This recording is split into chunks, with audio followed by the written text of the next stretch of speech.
Welcome back to the deep dive. It seems like every YouTuber wants to figure out the algorithm, right? Oh, yeah, absolutely. And you're no different, which is why you requested this deep dive. You want more views, more subscribers, Sure. And who doesn't, right? Exactly. So we're going to try to help you reverse engineer a viral hit today. Sounds good. We've got a ton of great advice, insights from experts Oh, yeah. like TubeBuddy, Decoding YT, Sure. channel makers, vidIQ, AI Profit Mentor. We've even got Dan, the creator, and Mr. Beast making appearances in the source material. Wow, impressive. So we're going really deep today. Yeah. We're going beyond the surface level. We're not just going to say post consistently or make good content. Yeah, we all know that. We're going beyond that. We're figuring out what really makes YouTube tick. Love it. So before we even think about beating the algorithm, we have to understand what it's trying to do. Right. What is its goal? Well, it's not just about getting views for videos. It's really about keeping people on the platform, clicking from one video to the next, getting them coming back for more. So it's not just about one person watching one of my videos one time. No. It's about getting them hooked on YouTube as a whole. Exactly. A YouTube employee actually said that their measure of success is whether users come back for more. It's not just about one-time views. Oh, wow. Interesting. Yeah, it's fascinating. Okay, so how does my channel fit into all of this? Well, channel makers came up with this really great analogy about the channel lens versus the audience profile. Okay. And your channel lens is kind of your vision for your channel, right? It's like the topics you want to cover. And then the audience profile is what YouTube thinks your channel is about based on your content and the way viewers are behaving. So there's a chance those two things might not be the same. Totally. And if your content is all over the place, it can take YouTube a long time to figure out what your audience profile is. And that's why sometimes creators think that the algorithm hates them. But it's just that, like, YouTube needs a lot of data to try to understand what's going on. That makes me think of those small channels that have one video that blows up and then their other videos get hardly any views. Exactly. You might think that viral videos are always a good thing. Yeah, of course. But if that viral video isn't really aligned with the rest of your content, it can actually hurt your channel. Wait, so a viral video could be a bad thing? It can be in the long run, because think about it. Oh. YouTube is trying to build this audience profile. And if it's sending you all these viewers who aren't actually interested in what you normally do, it can really throw things off. Oh, wow. And Mike Chamberlain, he called it the pump and dump strategy. Okay. He was saying that, like, he had this new channel and one of his videos blew up. He got like millions of subscribers. Wow. And then they all disappeared because his content was too broad. So it's better to have a smaller audience that really cares about what you're doing than a huge audience that doesn't care. 100%. Quality over quantity. Right. So what about getting views from, the homepage and recommendations? Is that the best strategy? Especially when you're starting out? Well, those are important, but search can be even more powerful when your channel's smaller. Oh, interesting. Because when someone goes and searches for something specific on YouTube, the algorithm's main focus is just delivering what's relevant, It's less about the audience profile and more about, like, just giving people what they search for. So if I make a video that's answering a question someone's likely to search for, right, it has a better chance of showing up. Exactly. Yeah. Channel makers said that focusing on those really specific questions can be a good way to get the algorithm to pay attention to you early on. Oh, cool. Yeah. Okay, that makes sense. What about social proof? Oh, yeah. We all know that we're more likely to click on a video that has thousands of views. Yeah. So how does a small channel compete with that? That's true. Social proof is powerful. But the good news is, it seems like how many views you need varies depending on what kind of content you're making. Really? So, like, for educational content, it looks like you need about 10,000 views before social proof really starts to make a difference.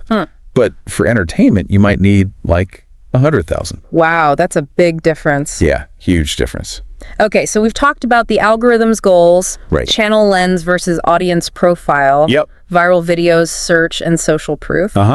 So what's next? What else do we need to know? Well, let's talk about the binge loop. Okay. Have you ever found yourself, like, on YouTube for hours just clicking from video to video? Absolutely. Yeah. It's like falling down a rabbit hole. Totally. And that's the binge loop, right? Okay. And successful creators, they're really good at using this. And there are different techniques, like ending a video on a cliffhanger, creating playlists of related videos, using those end screens to promote their other content.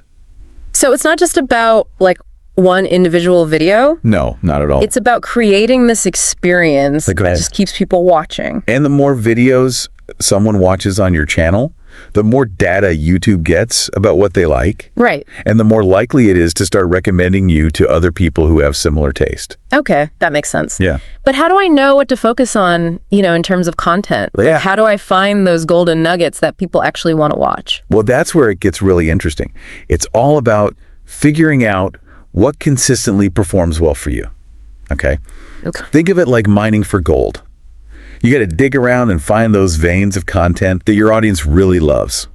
How do I know where to start digging, though? Research. You got to look at other creators who are successful in your niche. Okay.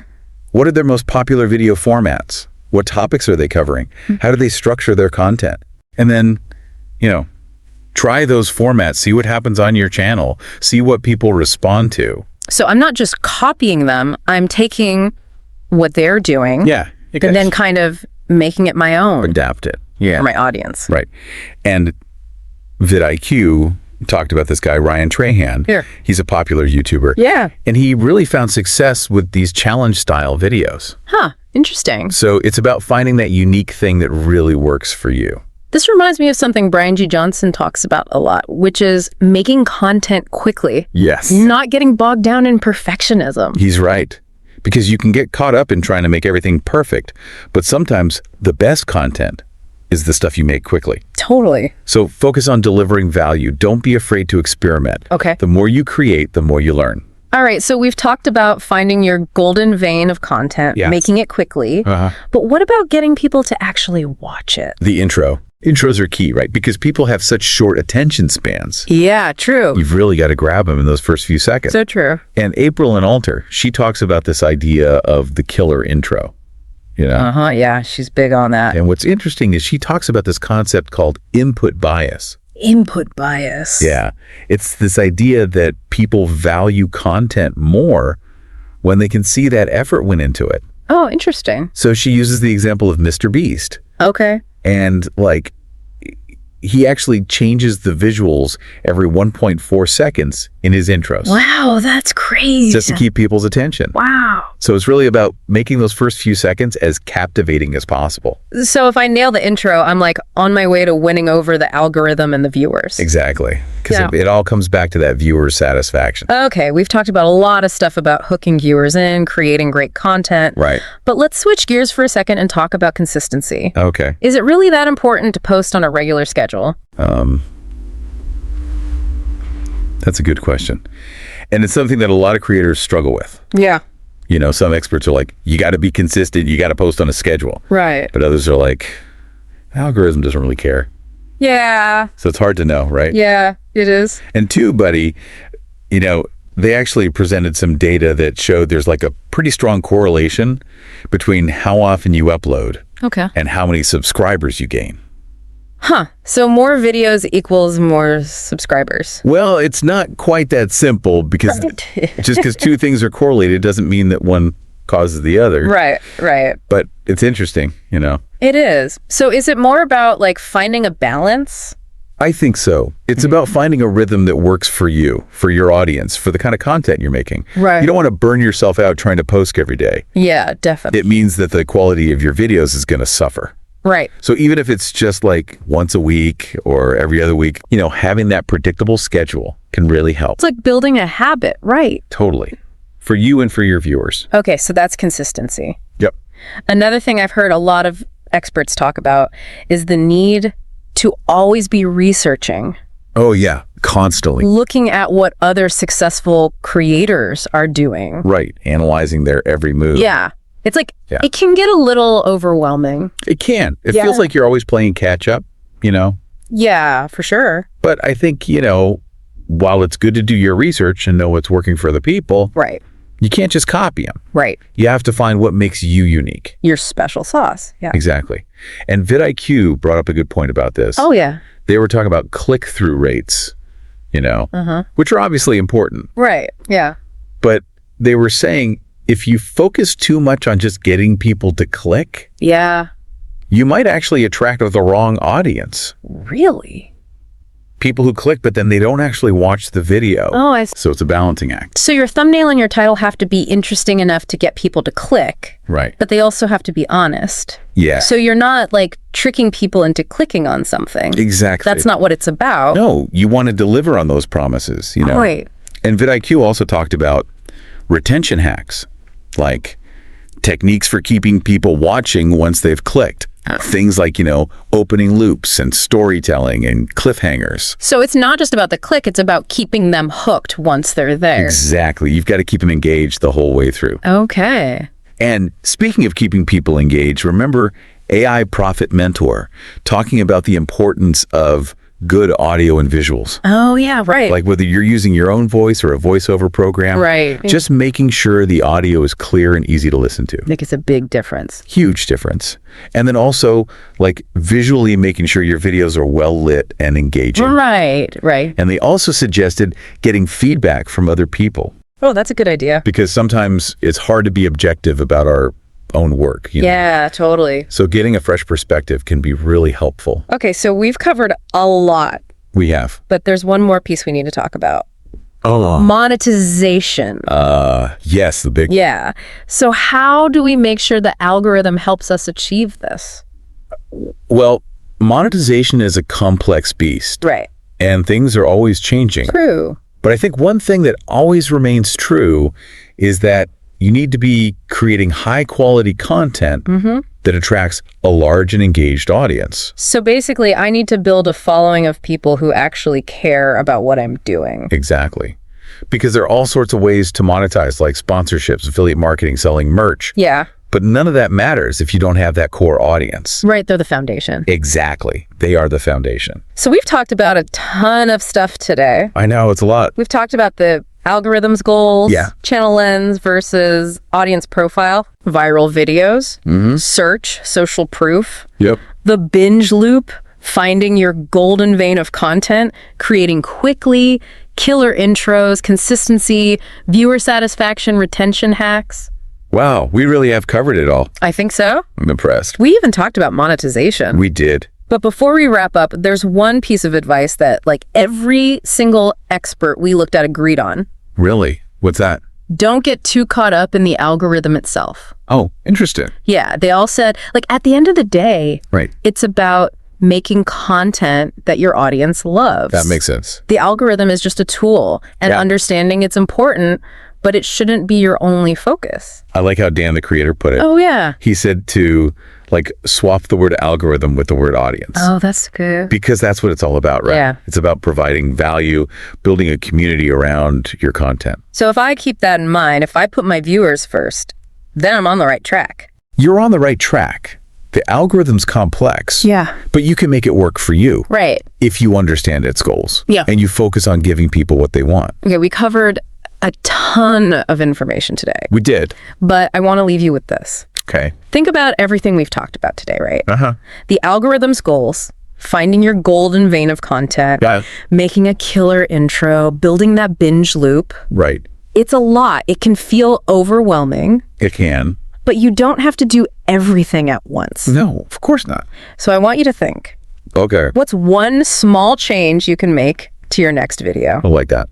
Based on what we've learned today, Yeah. could you tighten up your channel lens a little bit? Okay. Could you experiment with a new video format? Yeah. Could you end with a cliffhanger, Ooh, good one. Right? And just see what happens? Yeah, just try something. Exactly. Because even small changes can add up over time. That's the beauty of YouTube, you know? It's a constant learning process. Yeah, the more you create, the more you learn. Exactly. And who knows, maybe your next video will be the one that takes your channel to the next level. That's what we're hoping for. All right. So that's it for this deep dive into the YouTube algorithm. Phew. I'm exhausted, Me too. but in a good way. Yeah, It was fun. it was. So until next time, keep creating, keep learning, Yeah. and keep those views coming. Exactly. It's kind of funny when you think about it. What's that? We talk about this algorithm like it's some big mystery, right? Yeah, it feels that way sometimes. Like this all-powerful thing, but it's really just a reflection of us. Oh, I see what you mean. Like the viewers. Right. It's learning from our behavior, what we watch, what we skip. Always changing too, right? Yeah, constantly evolving. Yeah. So we're kind of all shaping the algorithm. Huh. Interesting. Every time we click on something, every time we watch something, like something, comment on something. So it's not just about trying to like outsmart it or something. I don't think so. It's more about understanding what people want. Exactly. Like what makes them tick. Yeah, human psychology. Yeah. And I think that's where like the creativity comes in, the storytelling, the authenticity. That's what really keeps people coming back. Yeah, making something special, something that really connects. And then the algorithm kind of becomes your friend. Right. Because it sees that people like what you're doing. Exactly. And it's like, okay, I'm going to show this to more people. So to wrap things up, what's the one thing you want our listener to take away from this deep dive? I think it's just like, don't overthink it, Yeah. Just focus on making something you're passionate about. Right. Something you believe in, something that you think is valuable. And trust that the algorithm will figure it out. Exactly. Just put your energy into your content. It's a marathon, not a sprint. That's a good way to put it. So keep creating, keep learning, and keep refining your craft. Yeah. You'll get there. And who knows, maybe this was the moment where everything clicked for you. I hope so. Well, thanks for joining us on this deep dive into the YouTube algorithm. This was fun. Yeah. It was. Learned a lot. Me too. Until next time, keep those cameras rolling.